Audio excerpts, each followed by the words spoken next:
what an art studio is. It was a long time before I knew what an art studio was, but I had an art studio even before I knew what one was.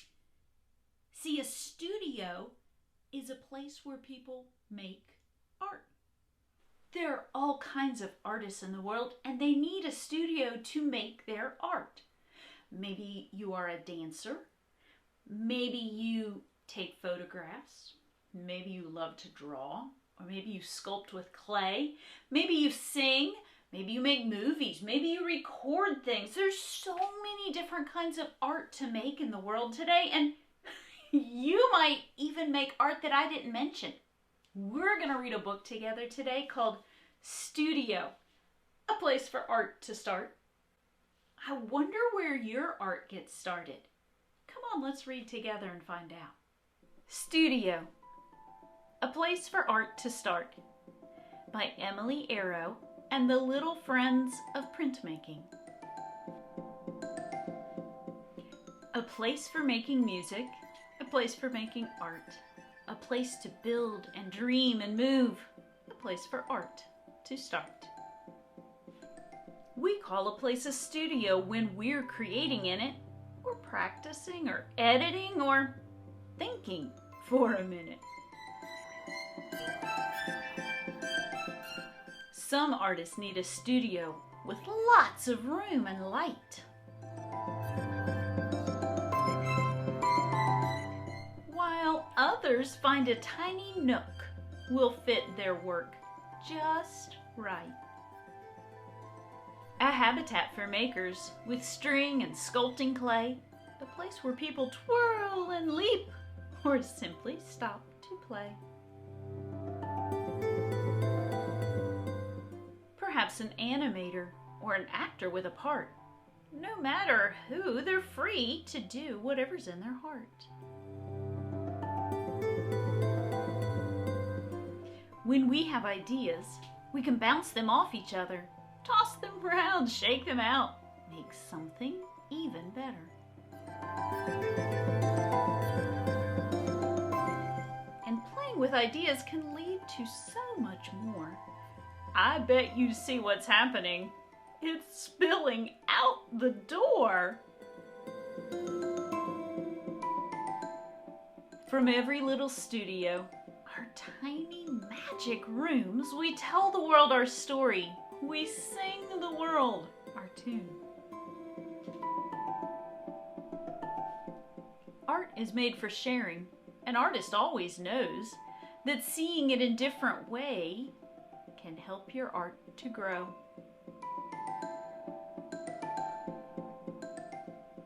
People in big cities and teeny tiny towns will hear the joyful melody of art that's all around. Do you have an idea? Are you ready to create? Listen to your inner voice and find your special place. Finding your own studio shouldn't be too hard. Around the corner, in a park, or maybe in your yard. A place to be creative, wherever that might be. Make it your own, an artist's home, a place where you'll be free.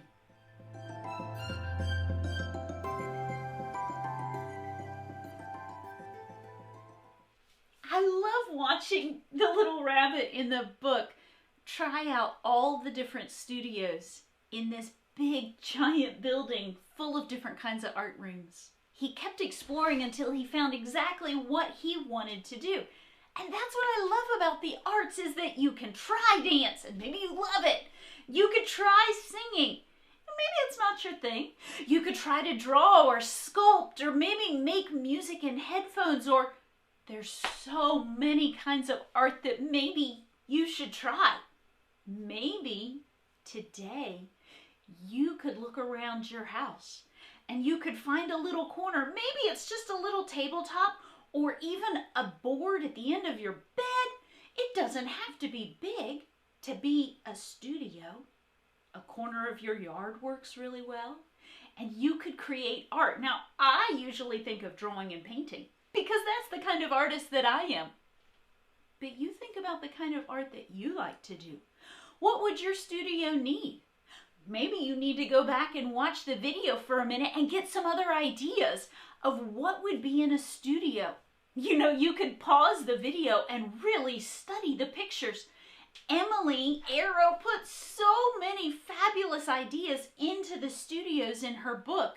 You might get an idea of something you would like to create to go into your studio. Maybe you've got friends who are artists and you could talk together and make an art club that meets at your house or your friend's house, and you could share ideas just like the animals in our story. What kind of art are you going to make today? I hope you turn this video off and go get creative.